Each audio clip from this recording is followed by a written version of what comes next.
And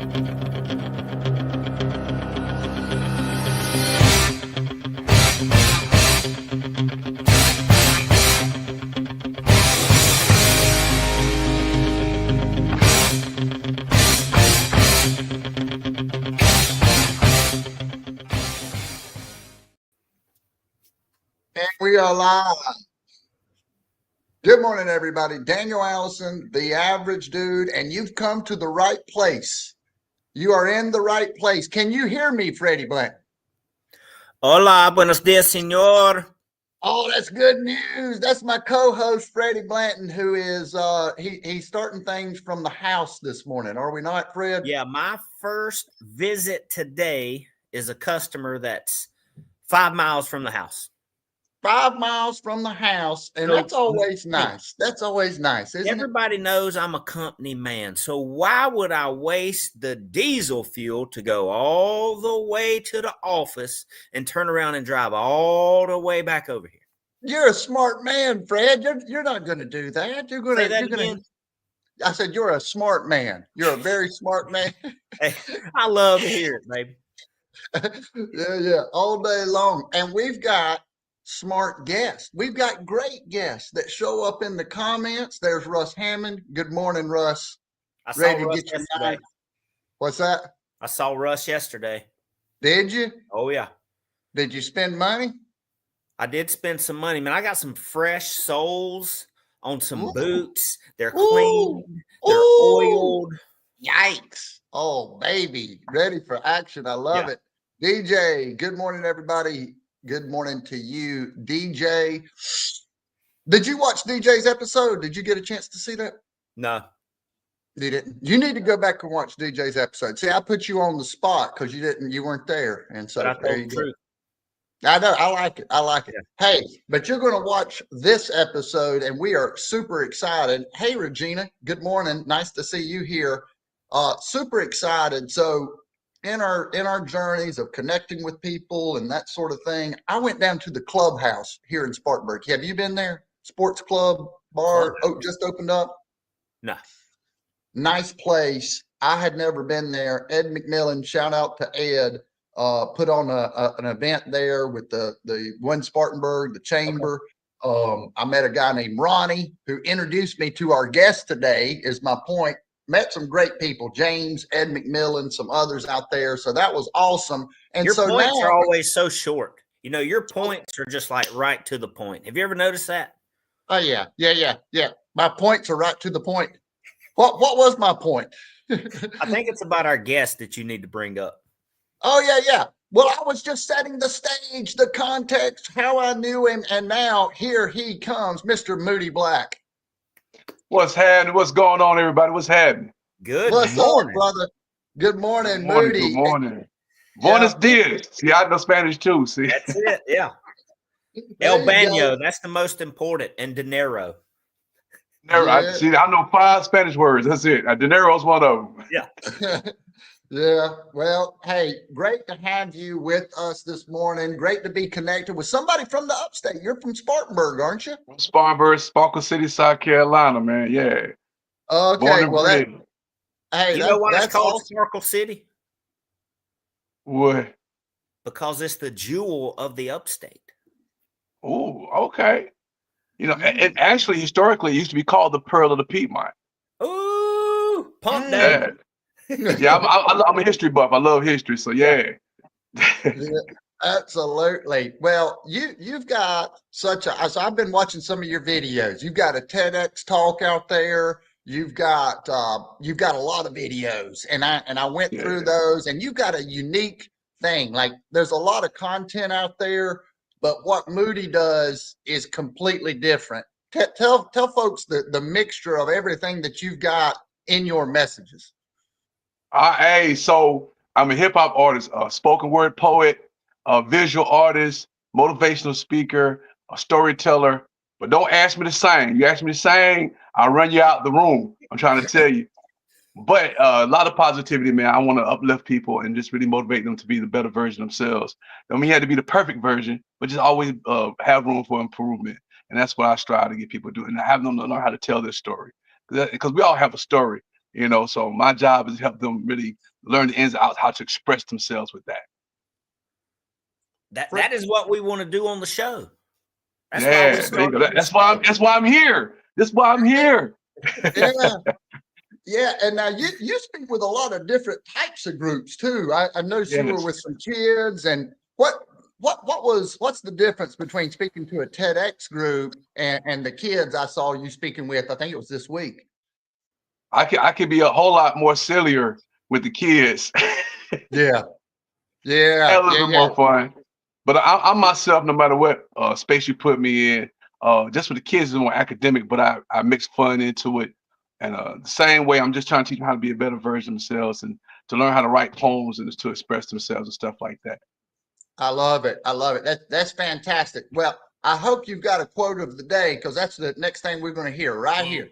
Quote of the day. Quote of the day. Quote of the day is, let's get it. I have a song called that, but it's all about motivating yourself to get it. Every morning, I tell myself, let's get it. And that's your dreams, your goals, your aspirations, and strive to be, to give you your best, give you your all for that day. So, hey, everybody that's listening, let's get it. Let's get it. Let's get it. And it's a great song, and I looked the song up, and I highly recommend that Freddie at Bobcat, maybe our next F3 workout, we need to play Let's Get It. Okay. Yeah. Because that song's got a lot of energy to it.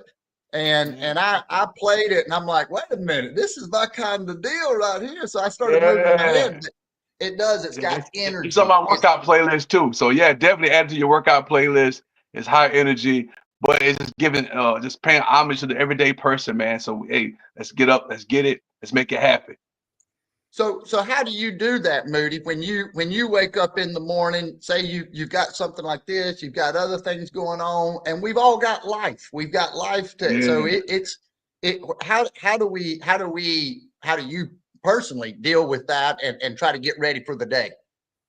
I start out with a meditation, man. I mean, sometimes I'm sitting on the floor, sometimes I'm laying down, but I wake up just to breathe. And I would encourage everyone just take a moment to breathe, to quiet your mind, because our mind's always racing, always moving. Even when we wake up, we on go. But just take a few minutes. I take 10 minutes every day just to breathe, to realize things I'm grateful for, and just really motivate myself, to encourage myself to have a great day. And I think we should all tell ourselves to have a great day. You know what I'm saying? No matter what path you are, no matter what your beliefs are, but we all can just motivate ourselves every single day to be a greater version of ourselves and say, hey, this is going to be a great day. And I'm going to give my best. And that's my thing every morning. I do that, do my little stretches. I'm getting older, so I'm stretching every morning. And I read a little bit, and then I go get it. Yeah. Why do you think it's hard for some people to commit to that? Man, it's hard to commit to anything nowadays, man. You can ask my ex-girlfriends that, but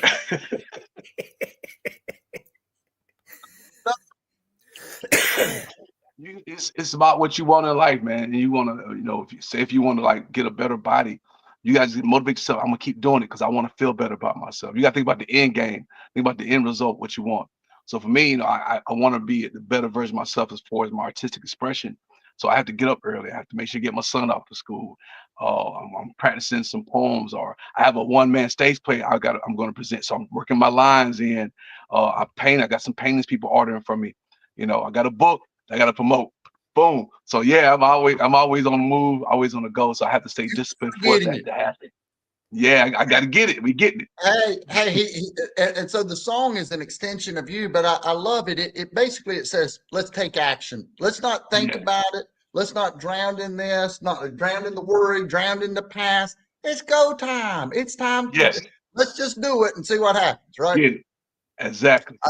I love that. So we've got this thing called the 2-minute skill, but I would love to hear, you got anything that you could share with us this morning? Any type of short poem or anything like that? Man, I stay ready, man. I'm glad you asked. Hey, I can't believe you even asked. I had to ask the question. I didn't want to put him on the spot. Here we go, the 2-minute intro. Get ready. It's time for the 2-minute skill. All right, Moody. This for the poets that go place to place and not make a penny. Hoping somebody give one for your thoughts, because thoughts are all that poets have to give. So you hope that somebody would at least give you something, especially after the landlord hands you an eviction notice. So after stressing, you flip that piece of paper over, scribble some lines, and 9 times out of 10, you keep it. Because you got to deal with both sides of that paper. Now, on one side of the paper, the date, we got to have all your stuff out that house, but on the other side is a poem. And not just any poem, but a poem to become the soundtrack to your sanity. Instead of having a nervous breakdown, you broke down your struggle with the pen and set your sadness and sorrows with a stanza or sonnet in hopes to make tomorrow a better day. Some say you better pray because having the stress can prey on your soul. So pour out your soul to a soul that will listen. Going place to place, emptying out your soul, and sometimes leaving empty pockets. But you would have traded in that therapy session that some people call reciting a poem for anything in that moment. It's priceless. So this for all those who do not know that they are poets. And at some point in English class, you flip past the poetry section to set yourself away to say, man, poetry ain't for me, or poetry's boring. Those who never seen themselves soaring in the blue skies, resting on white clouds, wearing a white tee with all whites and a white fitted hat that reads free. Those who never seen themselves wearing the same outfit on a stage or a platform, mic or no mic, only because you never seen yourself. And when you see yourself, you free yourself.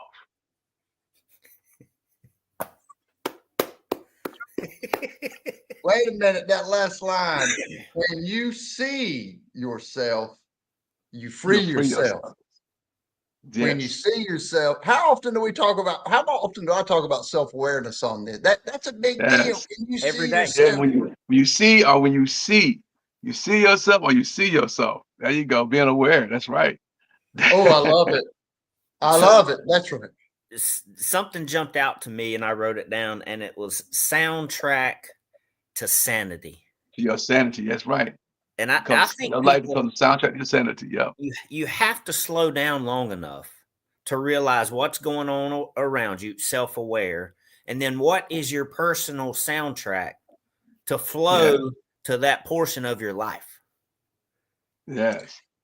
Let me ask you this, Moody. When you're writing that, there's a lot of information. There's a lot of emotion. I feel like I'm going here. I'm going there. I'm thinking about things. And I love that because that's how my mind is. When you're writing that, is that a moment of inspiration? How does that come to you? Man, just whatever I'm going through, I'm putting it to the pen, man. And life be lifing, as they say, life be lifing. And so my pen is extension of whatever I'm going through. So and it may seem all over the place, but life is all over the place. And I want to make sure I convey that message. Oh, and I love that, and I think you do. You take the listener on a journey, and that's what's fun, How did you get into this poetry, and how did you start doing this? Man, my mama, she was hard on my sister and I to always try to encourage us to read and just study poetry. But I hated it. I didn't want to do it.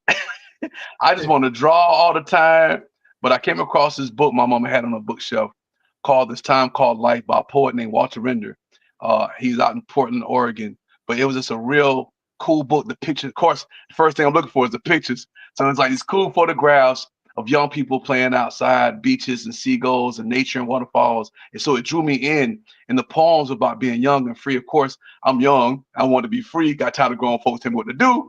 But it drew me in. And that was my inspiration to kind of really start writing, to go back and appreciate all the things my mom was trying to get me to read and to comprehend and things of that nature. So that started my journey. So I felt like I could express myself. This dude can talk about being free as putting in perspective as a young person. Now I could be that young person expressing myself to be free. And that just started my journey. Fred, you got a question? I'm curious about the TED Talk.